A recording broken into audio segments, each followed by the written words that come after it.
আসসালামু আলাইকুম ফ্রেন্ড, আমি মিলন। আজও আপনাদের সামনে নিয়ে আসলাম নতুন একটা গল্প, যে কোরআনে বর্ণিত সিন্দুক নিয়ে ইসরায়েল ফিলিস্তিনের মুখোমুখি আজ যে সংঘর্ষ।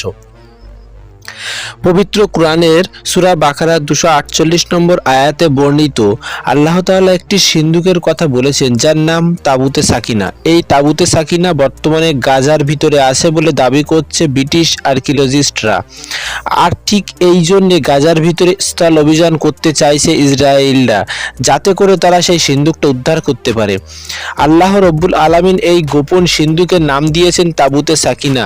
বাইবেলে আবার এই সিন্দুকের নাম দিয়েছে আর্ক অব দ্য ক্যাবিনেট। তো এই তাবুতে সাকিনা, যার বাংলা অর্থ হলো প্রশান্তিদায়ক সিন্দুক, যে সিন্দুক সাথে থাকলে শক্তি পাওয়া যায়, সাহস পাওয়া যায়, বিজয় পাওয়া যায়। তো এই সিন্দুক কোথা থেকে আসলো দেখে নেওয়া যাক। পবিত্র কোরআন হতে বর্ণিত, আল্লাহ দুনিয়ায় মানবজাতি সৃষ্টি করে প্রথমে জান্নাত থেকে যখন আদম আলাইহিস সালামকে পৃথিবীতে পাঠান, তখন সঙ্গে এই সিন্দুকটা ছিল। তখন হযরত আদম আলাইহিস সালাম এই সিন্দুকটা ব্যবহার করতেন গুরুত্বপূর্ণ সব জিনিস রাখার জন্য। অতঃপর হযরত আদম আলাইহিস সালাম এর ইন্তেকালের পর তার প্রিয় পুত্র শীস আলাইহিস সালামের কাছে এই সিন্দুকটা আসে।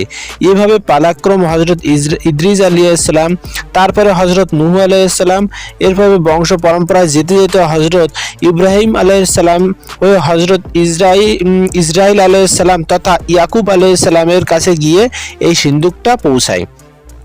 আমরা জানি হযরত ইয়াকুব আলাইহিস সালাম এর অপর একটি নাম ছিল ইসরাইল। সকল বনি ইসরাইল মানে ইহুদি, আর তার সকল ইহুদি মানে বনি ইসরাইল নয়। কিভাবে? আমার পূর্বের ভিডিও ইসরায়েল সৃষ্টির ইতিহাসে বর্ণিত আছে।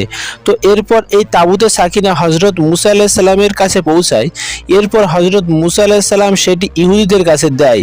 তারপর এটি ইহুদিদের কাছেই রয়ে যায়, আর তাদেরকে বলে, এটা তোমাদের কাছে রেখে দাও, যেটা তোমাদের শক্তি আর সাহস দেবে। কোরআনে বর্ণিত 248 নম্বর আয়াতে বলা হয়েছে, এই তাবুতে সাকিনা তোমাদের কাছে একটা সিন্দুক আসবে, যাতে থাকবে তোমাদের পালনকর্তার পক্ষ থেকে তোমাদের মনের প্রশান্তি, আর তাতে থাকবে মুসা, হারুন এবং তাদের সন্তানবর্গের পরিত্যক্ত কিছু সামগ্রী। সিন্দুকটিকে বয়ে আনবে ফেরেশতারা। তোমরা যদি ঈমানদার হয়ে থাকো, তাহলে এতে তোমাদের জন্য নিশ্চয়ই পরিপূর্ণ নিদর্শন রয়েছে। তাই তখন থেকে এই তাবুতে সাকিনা নিয়েই কোনো যুদ্ধ হলেই বনি ইসরায়েলরা সবার আগে নিয়ে যেত এবং যুদ্ধে জয়লাভ করত। এর মধ্যে আমালিকা বলে একটা সম্প্রদায়, যারা ইসরায়েলদের দ্বারা পূর্বে অত্যাচারিত হয়েছিল, তারা হঠাৎই আক্রমণ করে এবং জোরপূর্বক তাবুতে সাকিনা নিয়ে পালিয়ে যায়। আর এরপর থেকে আমালিকা সম্প্রদায়দের ভিতরে বিভিন্ন রোগ ব্যাধি, প্লেগ, মহামারী দেখা যায়। তখন তারা এই সিন্দুকটিকে পাশের রাজ্যে রেখে আসে, কিন্তু বনি ইসরায়েলদের দেয় না, কারণ বনি ইসরায়েলদের উপরেও তারা ক্ষিপ্ত হয়েছিল। আবার দেখলো যে পাশের রাজ্যে রেখে আসার পরে যে পাশের রাজ্যে মহামারী শুরু হলো, তখন এই পাশের রাজ্যে ওরা এই সিন্দুকটিকে অন্য আর এক রাজ্যে পাঠায়। এইভাবে 6-7টা রাজ্য পালাবদল হয়ে পুনরায় সেটা আবার আমালিকা সম্প্রদায়ের কাছে এসে পৌঁছায়। কারণ এটা ছিল আল্লাহ প্রদত্ত শুধু বনি ইসরায়েলদের জন্য। তাই যেখানেই যায় সেখানে কোনো না কোনো মহামারী শুরু হয়। তখন আমালিকা সম্প্রদায়রা মিলে ঠিক করে এটা একটা মহিষের গাড়িতে তুলে তাকে ছেড়ে দেওয়া হবে, আর তাই করলো। তখন আল্লাহ পাক সেই মহিষবাহিত সিন্দুকের গাড়ি পুনরায় বনি ইসরায়েলদের কাছে এনে দিল। এভাবে চলতে থাকলো। বেশ কিছু সময় যাওয়ার পরে দেখা গেল বনি ইসরায়েলরা আবার পাপা কাজে লিপ্ত হচ্ছে, নবী রসুলদের হত্যা করা শুরু করলো। আল্লাহ পাকের এক ও আল্লাহ যে অদ্বিতীয়, সেটা তারা ভুলে গেল। তখন আল্লাহ পাক খুব রাগান্বিত হলেন। আর ইরাকে আর একজন বাদশাহ বক্কে নসরকে দিয়ে ইহুদিদের নিধন করলেন। আর ওই বাদশাহ তাবুতে সাকিনা নিয়ে চলে গিয়ে কোথায় রাখলেন আজ পর্যন্ত তা কেউই জানে না। তবে ব্রিটিশরা, অর্থাৎ আমেরিকা প্রত্নতত্ত্ববিদরা যেটা রিসার্চ করে দেখেছে, যে তাবুতে সাকিনা সুলাইমান আলাইহিস সালামের বাড়ির ধ্বংসাবশেষের নিচে আছে।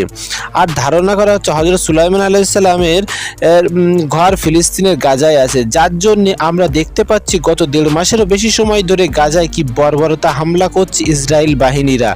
আমরা দেখেছি যে উত্তর গাজায় 80 থেকে 90% বহুতল বাড়িগুলি মাটির তলে মিশিয়ে দেওয়া হচ্ছে, আর এখন তারা গাজায় স্থল অভিযান চালাচ্ছে। তবে তবে গাজায় এই যে কোরআনে বর্ণিত তাবুতে সাকিনা থাকার কারণে নাকি পৃথিবীর শক্তিশালী সেনাবাহিনী থাকার পরেও গাজায় তারা আজ হেরে যাচ্ছে বলে মত অনেক কট্টরপন্থী ইহুদি বিশেষজ্ঞদের মতে।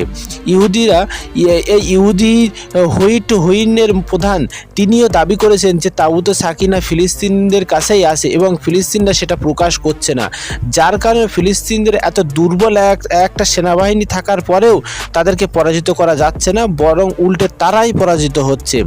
আল্লাহ পাক ভালোই জানেন যে তাবুতে সাকিনা কোথায় রয়েছে, তবে কিয়ামতের পূর্বে তাবুতে সাকিনা অবশ্যই প্রকাশিত হবে। ইসরায়েলদের ধারণা তাবুতে সাকিনার মালিক তারাই, আর এটা তাদের কাছেই থাকবে। কিন্তু আমরা এটা জানি যে যারা এক অদ্বিতীয় আল্লাহর প্রতি বিশ্বাস করেন, আল্লাহ পাক শুধু তাদেরকেই এই সিন্দুকটা প্রদান করেন। কিন্তু অবশ্যই আল্লাহ পাক তাবুতে সাকিনা দিয়ে সাহায্য করতে পারেন, আবার এই তাবুতে সাকিনা ছাড়াই সাহায্য করতে পারেন। আর এই সত্যটা এখনকার পথভ্রষ্টরা ভুলে গিয়েছেন, আর যার জন্য অসহায় নিষ্পাপ মানুষদের হত্যা করছেন। নিশ্চয়ই সর্বশেষ হকের বিজয় হবেই হবে, এটা আল্লাহ পাকের ওয়াদা। পবিত্র কোরআনে আল্লাহ পাক বলেছেন, সত্য এসে গেছে আর মিথ্যা দূরভূত হয়েছে। ধন্যবাদ আমাদের এই গল্পের শেষ পর্যন্ত থাকার জন্য।